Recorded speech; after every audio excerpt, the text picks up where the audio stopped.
Kaizen adalah istilah Jepang yang berarti perbaikan terus-menerus. Diambil dari kata kai yang artinya terus-menerus dan zen yang artinya perbaikan. Beberapa menerjemahkan kai berarti perubahan dan zen berarti baik atau lebih baik. Itulah menurut Masaki Imai dalam jurnal milik Adam dan Steph tahun 2002 halaman kedua. Istilah Kaizen berasal dari arti Gemba, yaitu perbaikan berkelanjutan atau dengan kata lain Genchi Genbutsu, yaitu berarti pergi ke sumber yang sebenarnya. Artinya adalah bahwa masalah paling terlihat dan dapat dipahami saat kita pergi langsung ke tempat operasi dilakukan dan di mana masalah terjadi. Misalnya lantai pabrik yang rusak berada di pabrik. Tempat sebenarnya biasanya juga di mana ide-ide terbaik tentang bagaimana memecahkan masalah dapat ditemukan. Kaizen adalah kata dalam bahasa Jepang yang telah menjadi umum di banyak perusahaan barat. Kata tersebut menunjukkan proses perbaikan berkelanjutan dari cara kerja standar. Sejarah Kaizen dimulai setelah Perang Dunia II. Budaya Kaizen pertama kali diperkenalkan oleh Taiichi Ohno, mantan Vice President Toyota Motors Corporation, yang mana Toyota pertama kali menerapkan lingkaran kualitas dalam proses produksinya. Lingkaran kualitas adalah sekelompok pekerja yang melakukan pekerjaan yang sama atau serupa, yang bertemu secara teratur untuk mengidentifikasi, menganalisis, dan memecahkan masalah terkait pekerjaan. Konsep yang membawa sebuah revolusi ini sangat populer di Jepang pada tahun 1950-an. Hingga saat ini masih diterapkan dalam kehidupan orang-orang Jepang, terutama pada sebuah perusahaan. Konsep yang membawa sebuah revolusi ini dikenal dengan istilah Kaizen, yang menjadi terkenal ke seluruh dunia berkat karya Masaki Imai. Manfaat Kaizen. Kaizen seringkali dikaitkan dengan bisnis. Namun, pada kenyataannya, Kaizen juga bisa dimanfaatkan oleh mahasiswa. Berikut beberapa manfaat penerapan Kaizen dalam kehidupan sehari-hari, terutama sebagai mahasiswa. Pertama, membantu mahasiswa untuk lebih efektif dalam beraktivitas. Kaizen diterapkan dengan bentuk sebuah proses yang terencana dan terorganisir. Jadi, jika pada awalnya kita sebagai mahasiswa seringkali mengerjakan berbagai tugas secara spontan, dengan menggunakan Kaizen ini, semua proses menjadi lebih terencana. Saat seseorang mengerjakan tugas secara spontan, pemborosan waktu pasti akan terjadi, sehingga proses menjadi tidak efektif. Tidak hanya terkait tugas, berbagai aktivitas lainnya, jika diproses dengan Kaizen, maka akan menjadi lebih efektif. Kedua, menanamkan cara berpikir yang berorientasi pada proses. Jika sebelumnya, seseorang mungkin cenderung berorientasi pada tercapainya suatu target atau terwujudnya suatu kesuksesan, maka hal itu akan berubah saat metode Kaizen digunakan. Metode Kaizen berpusat pada proses. Dengan menggunakan metode ini, seseorang dapat mengidentifikasi dengan tepat di mana hal-hal yang salah dan keluar dari jalurnya, sehingga proses dapat diubah dan kesalahan dapat dihilangkan. Ketiga, menanamkan kedisiplinan dalam menjalani rutinitas. Dalam penerapan Kaizen, kita harus terlebih dahulu menentukan target yang hendak dicapai dan kemudian menyusun perencanaan. Dengan penuh kedisiplinan, kita harus menjalankan rencana tersebut.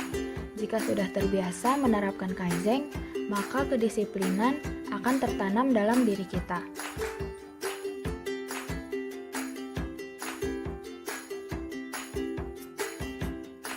Teman-teman, Kaizen itu memiliki beberapa prinsip utama. Prinsip-prinsip ini penting untuk diperhatikan supaya teman-teman bisa menerapkan Kaizen dengan baik dan berhasil. Berikut adalah prinsip-prinsip utama yang harus diterapkan dalam Kaizen.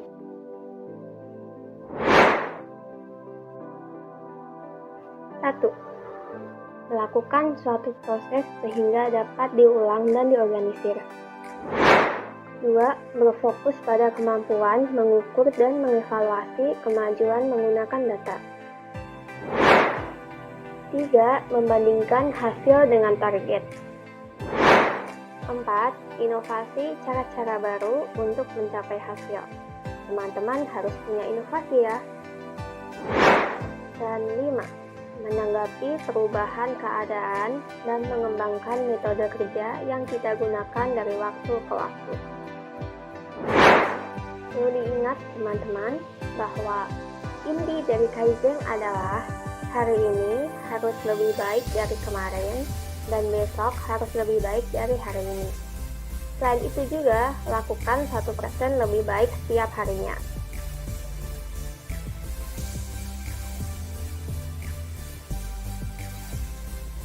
Metode 3M.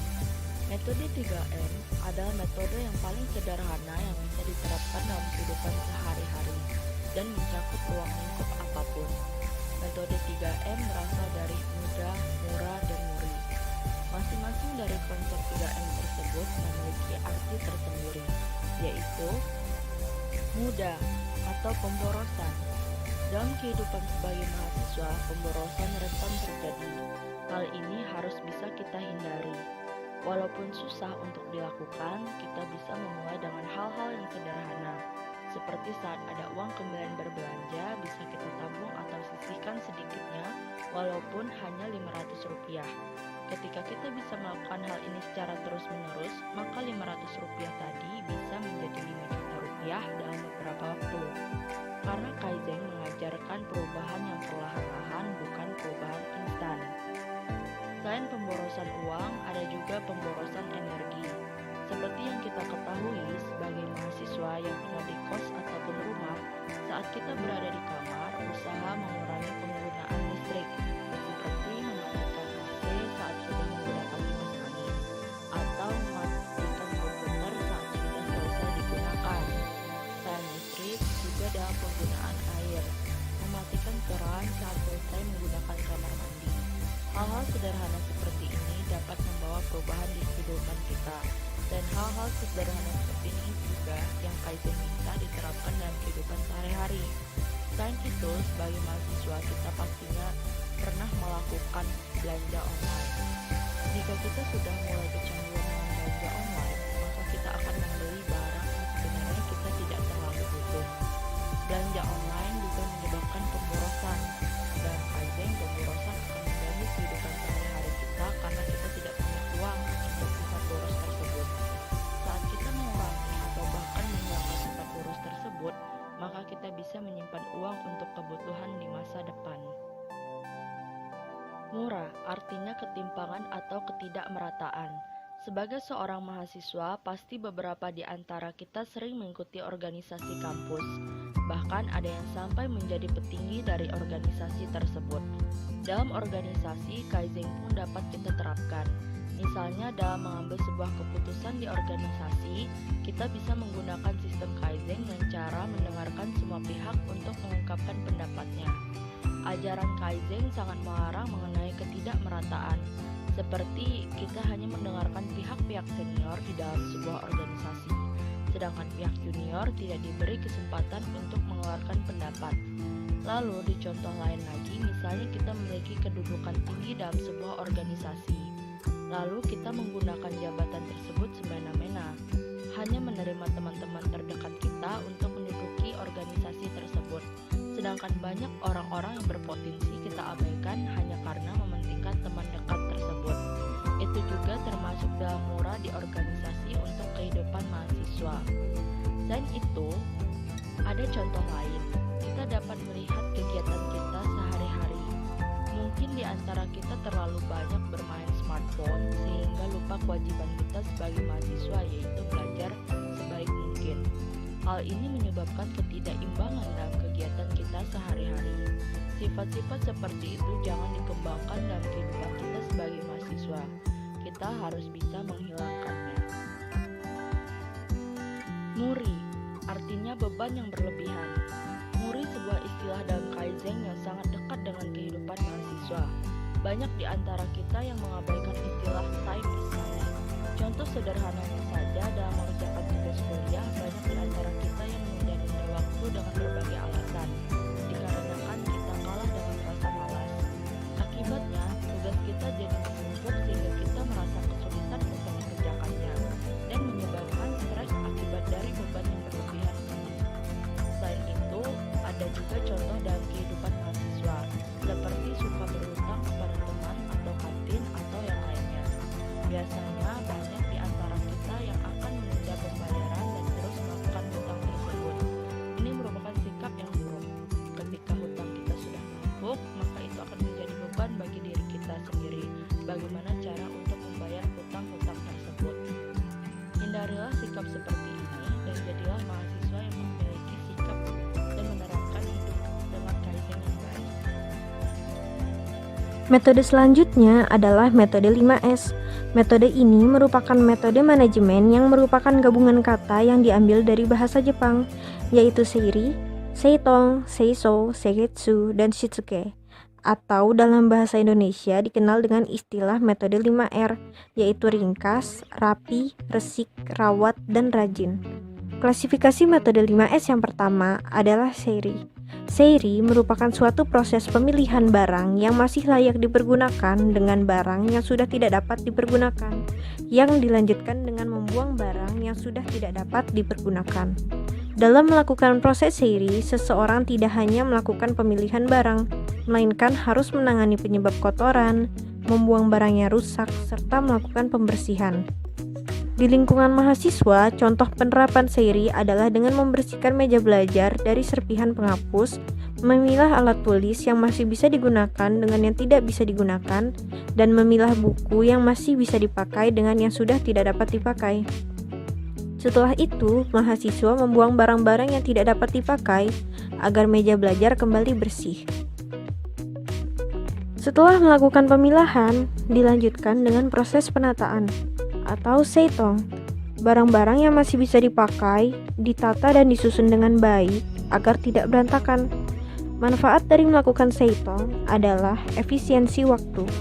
Jika seseorang melakukan penataan dengan baik dan selalu mengembalikan barang ke tempat yang sudah ditentukan sehabis digunakan, maka tidak perlu menghabiskan waktu yang lama untuk mencari barang tersebut saat dibutuhkan, sebab barang yang dicarinya berada pada tempat yang sama. Dalam penerapan di lingkungan mahasiswa, seitong dapat diterapkan pada penyimpanan catatan. Catatan dengan mata kuliah yang sama disusun menjadi satu serta diurutkan sesuai bagiannya, sehingga kelak akan memudahkan mahasiswa untuk mencari catatan yang diperlukan. Berikutnya dilanjutkan dengan proses seiso, yaitu proses pembersihan dengan cara menghilangkan kotoran dan sampah di lingkungan kerja. Fungsi seiso adalah untuk menciptakan tempat kerja yang bersih sekaligus memeriksa kondisi barang yang ada. Oleh karena itu, dalam penerapan seiso, seseorang harus menentukan apa yang akan dibersihkan dan memperbaiki barang yang masih bisa diperbaiki. Contoh penerapan seiso dalam lingkungan mahasiswa adalah dengan mengelap meja belajar secara rutin. Selain itu, ketika sedang melakukan pembersihan, perhatikan kondisi barang-barang di meja belajar seperti meja bergoyang maupun pensil dengan ujung yang patah. Kerusakan seperti itu masih bisa diatasi dengan mengganjal kaki meja serta merawat pensil agar dapat digunakan kembali. Dalam melakukan proses seiri, seitong, dan seiso dengan baik, diperlukan adanya pemantapan. Pemantapan ini disebut dengan seiketsu. Seiketsu adalah upaya pemeliharaan serta perawatan barang yang ada secara teratur dan konsisten. Agar upaya pemeliharaan berlangsung secara maksimal, maka diperlukan aturan-aturan yang distandarisasi mengenai hal yang harus dilakukan dalam rutinitas pemeliharaan barang. Selain itu, seseorang dapat memanfaatkan penggunaan label untuk melabel barang yang penting untuk dipantau atau diperlakukan khusus. Jika pola seiketsu dikaitkan dengan lingkungan mahasiswa, maka dapat diterapkan dalam jadwal tiket membersihkan dapur atau kamar mandi bersama yang ada pada kos-kosan. Mahasiswa yang merantau dan tinggal di kos-kosan dapat melakukan pembagian tugas bersama temannya agar menciptakan lingkungan yang bersih pada kos-kosan. Langkah terakhir yang tidak bisa dipisahkan dan paling penting dalam rangkaian metode 5S adalah shitsuke. Shitsuke mengharuskan pekerja untuk mematuhi aturan serta melakukan rangkaian metode 5S secara berkesinambungan hingga menjadi sebuah kebiasaan. Dalam melaksanakan shitsuke, Seseorang harus mampu mendisiplinkan dirinya untuk terus melakukan 5S secara rutin. Disiplin merupakan hal yang seringkali sulit diterapkan oleh orang-orang muda karena adanya anggapan suatu paksaan untuk mengubah kebiasaan dan perilakunya. Namun, disiplin menjadi dasar dan syarat minim bagi berfungsinya suatu peran, baik masyarakat dan lingkungan kerja. Contoh yang dapat diterapkan dalam mahasiswa adalah terus melakukan 5S untuk membersihkan meja belajar, kamar tidur, kos-kosan maupun lemari agar terciptanya ruang kenyamanan bagi mahasiswa.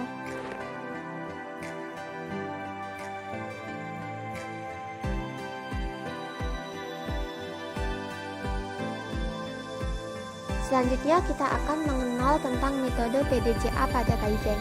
Metode PDCA ini adalah singkatan dari Plan, Do, Check, dan Act.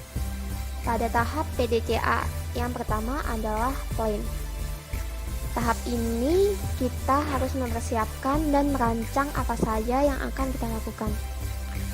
Ingat, Kaizen bukan prinsip yang tiba-tiba ya, sehingga perlu untuk melakukan perencanaan terlebih dahulu. Tahap kedua adalah Do. Pada tahap ini kita melakukan aksi atas perencanaan yang kita buat sebelumnya. Tahap ketiga adalah Check. Pada tahap ini kita melakukan evaluasi. Kita melihat kekurangan dan kelebihan dari perencanaan serta tindakan yang sudah kita lakukan. Tahap keempat atau terakhir adalah Edge. Pada tahap terakhir ini, kita menindaklanjuti hasil evaluasi. Apabila sudah sesuai target, maka kita dapat melanjutkannya. Apabila belum sesuai, kita bisa memperbaikinya dengan melakukan inovasi. Metode PDCA dapat kita terapkan dalam beberapa kegiatan sebagai mahasiswa. Misalnya adalah dalam proses belajar. Kita bisa membuat rencana dan target belajar untuk tahap pertama. Tahap kedua, kita mulai melakukannya sesuai rencana yang kita susun. Tahap ketiga, kita melakukan evaluasi apakah belajar kita sudah sesuai target atau belum. Tahap terakhir adalah kita menindaklanjuti hasil evaluasi. Apabila kita merasa kewalahan dalam target yang kita susun, kita bisa menguranginya. Kaizen adalah penerapan prinsip yang berjalan pelan dan tidak terburu-buru, sehingga kita bisa belajar dengan santai dan mencapai tujuan.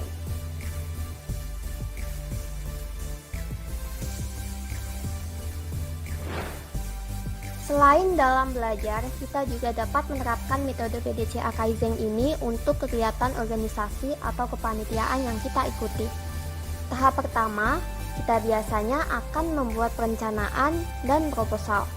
Tahap kedua, kita mulai melakukan aksi.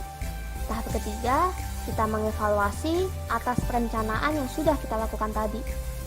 Tahap keempat adalah menindaklanjuti hasil evaluasi dengan memberikan rekomendasi untuk kegiatan mendatang, supaya dapat diperbaiki pada kegiatan yang akan datang. Metode 5W1H. Metode 5W1H terdiri atas 6 unsur, yaitu what atau apa, who atau siapa, when atau kapan, where atau di mana, why mengapa, dan how bagaimana. What atau apa?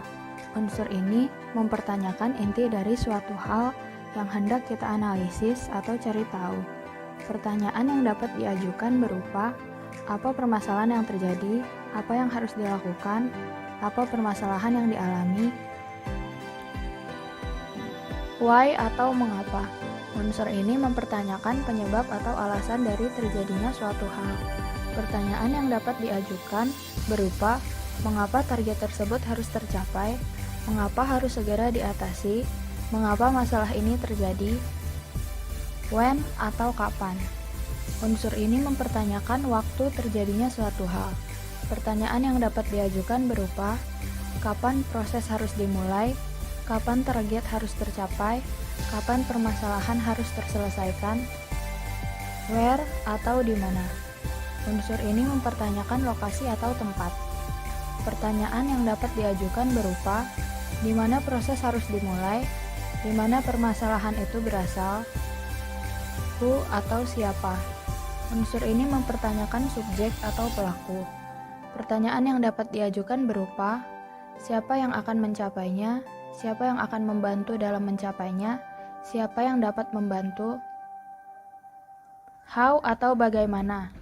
Unsur ini mempertanyakan metode atau cara yang hendak digunakan. Pertanyaan yang dapat diajukan berupa, bagaimana cara mencapai target tersebut, bagaimana cara menyelesaikan masalah tersebut,